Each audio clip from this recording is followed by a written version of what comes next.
Hey everybody, welcome to Women Warrior Tribe Talks. I am just going to share with you my birth story, and I pre recorded this on Zoom just because I wanted to film it. So I'm not really going to talk too much about what it is because I already do that on my pre recorded session. So if you resonate with anything I'm saying, and if you want to keep in touch, head over to womenwarriortribe.com. There are just a lot of things that you can do. You can either just hit me up on Instagram or what else? On YouTube. And then I also have a Patreon community if you want to join that. So hit me up. Let me know what you think. If it resonates with you, sorry if you hear my baby in the background, but if it resonates with you, and if you want to keep in touch and just find more community, hit me up. All right. Hope you enjoy this podcast. Hey everyone, so I thought I would come on here and actually tell my birth story. As some of you may know from one of my previous episodes, I actually spent the last 4 to 5 months of my pregnancy alone. It wasn't until the 39th week of my pregnancy that or the 38th or so, my mom and my sister came to help me out. But for the duration of between like November to the end of February, I was pretty much alone. And the reason for that is because, like I explained in my previous episode, my boyfriend was deployed and he wasn't able to attend the birth of our first child, unfortunately. And this was definitely hard because it was something that we just had to deal with, He ended up going on what's called a MU, which is the Marine Expeditionary Unit, I think. And basically, it's when Marines get deployed with the Navy, and they go on a ship and they go on this whole like tour in the ocean. Down in there. And that's him in the background, if you hear him. But yeah, so and that took about the ship itself that he was on, that only took about 2.5 months, but he left in November to Japan, and then he got transferred to the ship. So he went to Japan in November, and then in January he went on the ship, and then he didn't get off the ship until probably April. But while he was on the ship, he actually had the opportunity to port. So they ported in northern Japan, I believe. And so during that period, when he ported, and when he told me that he was going to port, I was going to hit 39 weeks exactly. So that weekend when he ported, I was 39 weeks. And in my 37th week, I actually received a phone call from my doctor, and she told me that I could get an induction between 39 and 41 weeks. And I could choose to have an induction. So I talked to her a little bit about it, like what does that entail? And so she went over a couple of scenarios, one of them being the Foley bulb and Pitocin. So the Foley bulb, my experience with that was pretty all right. And then the Pitocin induction, the actual induction process with Pitocin was intense. So I went in, so I scheduled the induction because that I scheduled the induction for that weekend that my boyfriend was going to port, because that would have been my only opportunity to take for him to see the birth of our child. And I thought that was very timely, and I wanted to do it. And I was just like, yeah, let's do it. Let's just induce, and he'll be able to see his son. And because if he's on the boat, he won't have internet, and they won't let him there's no internet on the boat. When you go out to sea, you kind of just lose service, and they also don't want you to turn on your phone or the internet anyway because of secrecy or clearance and all that stuff, intel, so yeah, I decided to schedule an induction on the weekend that he was going to port, and that's what happened. I went in Friday night for the Foley bulb first, because what they wanted to do was dilate me to 4 centimeters. So the Foley bulb essentially is just this instrument, like a balloon almost, and they just kind of fill it up, and then they put it inside your cervix, and then they keep it in there for however long it'll dilate your cervix to 4 centimeters, and then the Foley bulb will naturally, it should fall out sometimes. Mine fell out like literally within the first hour. So that was cool. And then the next day, Saturday, I went in for the induction, and I went in about at, like, I would say 9 p.m. and then we didn't start the actual process until probably like 10:30 maybe. So maybe 10 p.m. Yeah. So then they put Pitocin, I they made me take Pitocin, and Pitocin is a drug, I guess, meds that pretty much make you contract.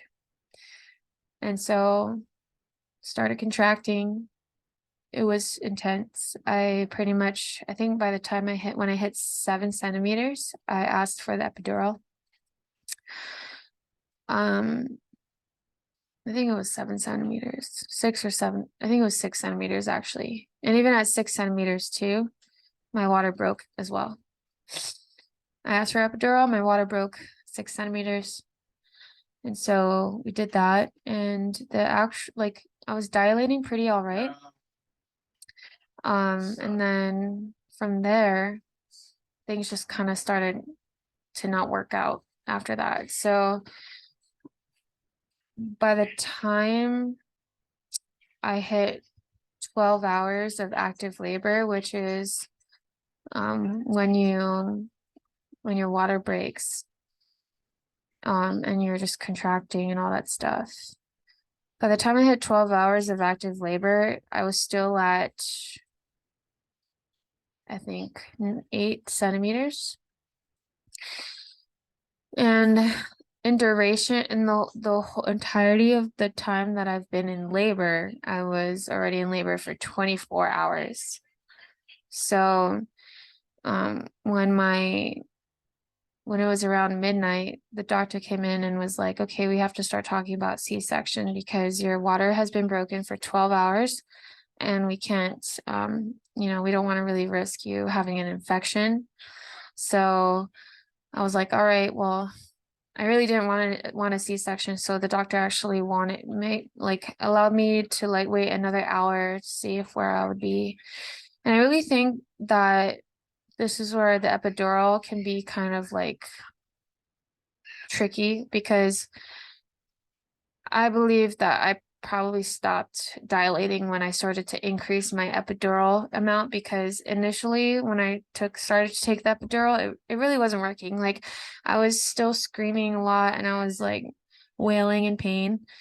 And I was even like falling asleep in between contractions because it was just so tiring and so exhausting and just so painful. And like even my mom was like, why are you like in so much pain even with epidural? And so the doctors told me to double dose on it. So there was like this button I would press and it would double dose on the epidural. And I think by that point it probably slowed down my dilation. So then by like 1 a.m. They checked my dilation and I still wasn't to 10 centimeters. I was still pretty much like at between 8 or 9 centimeters. So they suggested C-section to me, and they didn't really like force it upon me, but by that point I was like really tired. And even um when we tried to dilate me in other ways, like my positioning, they made me sit in different positions. And then even Zeke, my son, was on my right side more so. So he wasn't even centered to kind of exit. And even when we tried to make him go more left and center out, his heart rate would fall. So I really didn't want to risk anything. Like I didn't want to go through the actual vaginal like pushing and all that stuff and then go into emergency C-section anyway. Like I thought it would just be better to just go have a C-section. So I decided on having the C-section. And what they did was they pretty much prepped me and then they rolled me to the operating room. And the operating room itself was like a freaking movie. Like it was really cold. It was like you immediately see all the instruments they're going to use to operate on you. And but everybody there, like the whole team, they were really nice. They were comforting, they were loving, honestly, and they were great people. So my mom went with me to the operating room and she pretty much was there with me the whole time. And I was on epidural. They didn't put me on anesthesia or anything, so I was awake the whole time. But I could feel the pressure of everybody like putting pressure in my freaking stomach, and I could feel their hands moving around and everything, pushing down on my organs and all that stuff. It was really intense. It was really traumatic, actually. It was freaking weird. And then um like the whole time I was there, I just wanted to pass out because I was extremely dehydrated. I was freaking out. I was trying to stay calm, but it was really intense. And then probably about like 30 to 45 minutes later, I heard my son's cry.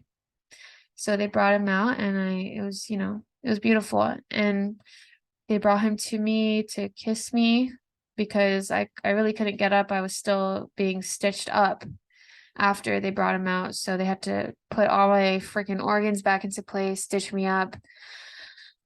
And so they did that, and I was able to just kiss him, kind of talk to him a little bit before they took him back and they cleaned him up and everything. And they took us back to the delivery room, and Jason got to see like Jason was there with me the whole time, that whole weekend, FaceTiming, and it was a really long FaceTime. But he FaceTimed the whole time pretty much, and he was able to see the birth of his kid. So that's really all that mattered, in my opinion. Some people might have a different opinion of that, but in my opinion, it is what it is. I was literally out in labor for 24 hours and I just was really tired and didn't want to risk anything crazy by that point. Especially it was already by that point, there was a need, there was an emergency by that point, I believe. So that's pretty much my birth story. Scheduled an induction, had an induction, had a C-section. I remember I actually talked to a doula before scheduling the induction, and I talked to her and she said she was really trying to sway me away from it. And then she said a failed induction is a C-section. So when she told me that, I was already well aware that that would probably happen. So it wasn't like something that I wasn't aware of that could happen. I knew it would happen if it really came down to it. So yeah, that's my birth story. It was I guess, it really was traumatic in a lot of ways.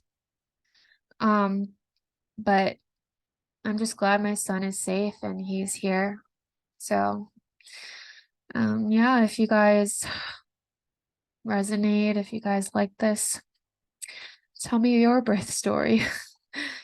um yeah, we have Woman Warrior merch out. It's been out actually, but I'm just promoting it. Woman Warrior merch. It's Woman Warrior Tribe merch on. You can find it on the Instagram and the link in the bio. What else? You can also just go to womanwarriortribe.com. All the links are there. If you want to subscribe to the email list, you can. And if you actually want to be a part of a community, there's the Woman Warrior Tribe Patreon. It's only $7 a month and you get access to the Discord. You get 2 free workout programs.